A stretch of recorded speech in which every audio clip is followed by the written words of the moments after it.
कशे काय मंडळी, तर आज सकाळ सकाळी आईन म्हाका दिल्ल्यान ड्रम भरूचा काम आणि याच ड्रमातलं पाणी आहे ना आम्ही गाडी धुक वापरतो. तर मंडळी कोणी कोणी ना पाणी भरताना पाईपासोबत अशी मस्ती केल्यात ना कमेंट करून नक्की सांगा.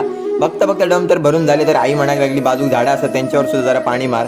पाणी मारल्याने लक्ष गेल्या सुंदर गुलाबाकडे, तर आपण आईनच लावलेला असा बाजूकाच असा वांग्याचं झाड, तर मस्तपैकी वांगी पण लागलीत आणि म्हटलं आता जरा गाडी क्लीन करूया, कारण आज पण आपणाक जाऊचा असा भाड्याक. तर गाडी एकदम व्यवस्थित पुन्हा पटना चकचकीत केलंय आणि फायनली 11:09 आपण भाड्याक जाऊन निघतो. तर कडी वगैरे घातलंय. आज पण दौरा असा आपलं भरपूरच लांब. तर आज मी मुंबई गोवा नॅशनल हायवे पकडले, त्याच्यानंतर हिवाळे गाव केले, राठिवडे गाव केले आणि येऊन पोचलो या सुंदर गावात. तर आपण असो निसर्गाच्या सानिध्यात असलेल्या श्रावण गावात.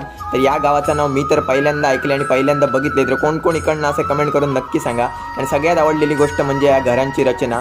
तर घरं एकदम घनिष्ठ असतात आणि मंडळी सध्या अशी घरा सहसा बघूक मिळत नाही. आणि ज्यांचा भाडा घेऊन लिहिलं आहे ना त्यांच्या पाहुण्यांचं घर पण असा सुंदर जुन्या पद्धतीचा एकदमच भारी. तर सगळा बघून